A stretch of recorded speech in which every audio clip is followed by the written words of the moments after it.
massive winter storm delivered harsh cold, churned up violent winds, and hammered many states with blizzard conditions from coast to coast on Thursday afternoon, leaving almost 1 million people without power throughout the United States. As one of the deadliest ice storms in decades hit Michigan on Thursday, more than 820,000 homes and businesses were left in the dark. When ice built to almost 3/4 of an inch thick in certain spots, DTE, one of the state's main power suppliers, reported severe quantities of damage to electrical infrastructure.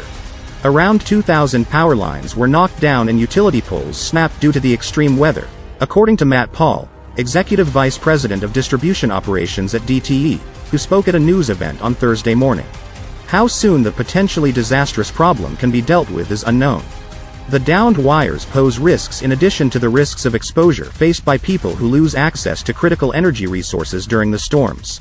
Michigan State Police authorities told reporters Thursday that Lieutenant Ethan Quillen, a 28-year-old fireman with the Paw Paw Volunteer Fire Department, was murdered after he was electrocuted while responding to a call on Wednesday evening. Due to the severity of the impending storm, the National Weather Service has issued winter weather advisories for nearly 13 million Americans' home regions. Several parts of the United States, especially the High Plains, are preparing for sub-zero temperatures, dangerous driving conditions, and an increase in power outages as forecasts predict that temperatures might fall as much as 40 degrees below normal. Forecasters at the National Weather Service said Thursday morning that a major winter storm would continue to bring heavy snow and blizzard conditions to parts of the West in the Northern Plains, Great Lakes, with the potential for up to 2 inches of snow per hour and winds of up to 50 miles per hour. Extreme weather will likely impact most areas.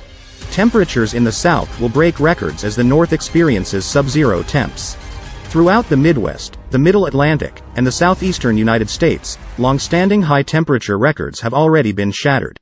On Thursday, the National Weather Service reported extremes across the United States, with portions of Texas reaching 101 degrees Fahrenheit and Wyoming dropping to -35 degrees Fahrenheit. The storm poured snow in western California as well, prompting the first blizzard warnings in the Los Angeles, Ventura, and Santa Barbara County mountain regions in decades. These warnings are in effect until Saturday afternoon. The northern section of the state was blanketed in snow by Thursday morning, with the Santa Cruz Mountains along the coast covered in snow and the hills of the San Francisco Bay Area coated in white.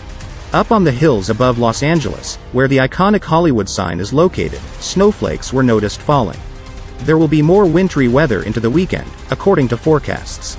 Almost all Californians would be able to observe the phenomena when it accumulates on slopes and mountains, according to climate scientist Daniel Swain, who made this observation in a YouTube debate on Thursday morning. More than 20 streets were closed and substantial delays were reported in Portland, Oregon, due to the snowstorm that hit the Pacific Northwest. Emergency routes across the city were cleared of snow, and transportation authorities recommended citizens to stay indoors. Highways from Arizona to Wyoming were blocked on Wednesday due to the severe weather, leaving stranded motorists and closing schools, businesses, and even the Minnesota legislature. FlightAware, a flight tracking website, reports that more than 1,600 flights were canceled due to weather. A walk through the snow on a Tuesday in Provo, Utah. Snowy Tuesday walk in Provo, Utah. The image is courtesy of George Frey, AFP, Getty Images. Rescue workers in Wyoming faced a near-impossible scenario, due to strong winds and drifting snow. According to the state's transportation agency, many routes in the southern section of the state are now closed. As the storm moves eastward near the end of the week, it is expected to dump up to 18 inches of snow on the Great Lakes and the Northeast. Particularly for the places facing a mix of increased gusts and building ice, the agency said, the danger of power disruptions will persist. At the same time as a storm is forming off the west coast, another storm is anticipated to impact California towards the end of the week. Heavy snowfall in the western United States should become increasingly localized over California, according to the National Weather Service, which also warns that flash floods are likely in Southern California through the weekend. Several snowstorms are expected to dump 3 to 5 feet of snow on the Sierra Nevada, with higher totals at the highest mountains.